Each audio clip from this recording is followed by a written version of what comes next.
Cowboys are into the second round of the playoffs. Travel to Green Bay Sunday. Matt Mosley from ESPN 103.3 FM and FoxSportsSouthwest.com here.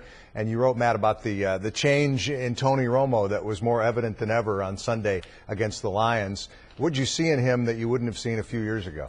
Well, I think when all those sacks were happening, when I was thinking back to 2009, he even brought this up against the Vikings. There was a more desperate quarterback. I even remember a Lions game in the 2006 season where late in the game he tried to run it in, and I think finally it sort of kicked in. I need to let my teammates, I need to try to trust this defense, even though I've seen them give up these early touchdowns.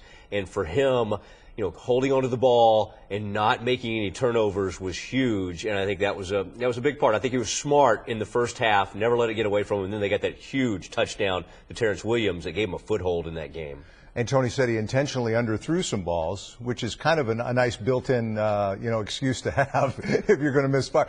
To be honest, It looked for a while like the arm strength wasn't quite there, but he explained later at times he was just trying to avoid making a big mistake that could have helped Detroit seal the game. It's amazing how he comes up with these things so quickly and all. And I think some of that's true. I think some of that was he didn't look right in the first half. Yeah. And I think some of these, everybody's got conspiracies. Is his back okay? Does he look okay? But just the way he was scrambling, I mean, it was right. He looked disoriented out there. Well, have you ever? Who wouldn't be? In Ndamukong Suh, have you ever faced him? That would Ezekiel disorient. Ansah, I believe, was the other gentleman's name that kept arriving back there. You're right, though. We're so used to. Can be intimidating at times, but not like that. but the pirouette that we've gotten, he's pretty much patented himself. We see him, and as he's gotten a little bit older, what he's gotten a little better at sometimes is like, okay, I just need to give up at this point, and he just sits down. And I think it causes all of us to go, is he okay? And maybe some of those it's smarter. Now, some of that he held on to the ball too long, and occasionally you got to go ahead and get rid of the ball. And some of the sacks were on him. But, again, he rallied the team and was wonderful down the stretch.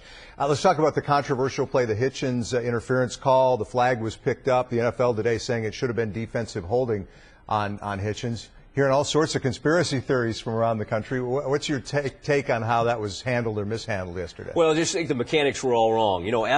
As we watch it over and over again, Hitchens does kind of a nice job. I mean, it is face guarding, but they don't have that call in the NFL. And so at the end here, when his arms kind of shoot up, it's kind of like, hey, I'm not doing anything. I mean, it's almost kind of like the basketball play. Look, I didn't do anything. I think you could argue there were fouls on both players even before something was called. It just looks really bad when you go ahead and, pick up the flag. And then they didn't really have they call the penalty, they, come on the mic, and then they pick it up without having a conference. Just the Very mechanics quick reversal. were all wrong. And it leads to, and boy, down the aisle from me, among the writers, the Daily News and the New York the New York Post and the Philadelphia Daily News, all the writers, they were excited because they had their headline. And I noticed two of the New York tabloids went with, how about them refs? Yeah, I think they were being sarcastic there when they said that. Yeah, Cowboys and Packers now. We just have a few seconds left, but just a quick word on that.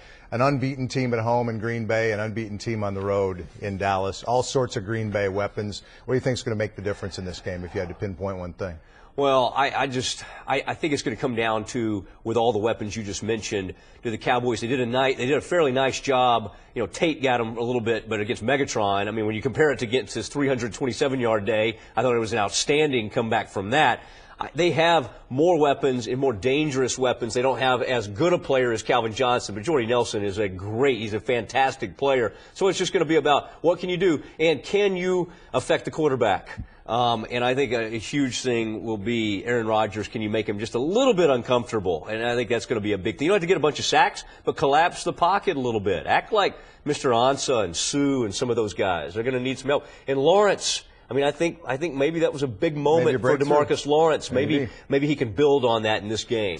Ice Bowl 2, Matt Mosley coined that phrase. You see him on ESPN. You hear him, actually, on ESPN 103.3 FM and read him on FoxSportsSouthwest.com. Matt, thanks for coming in. Okay, thanks, Mike.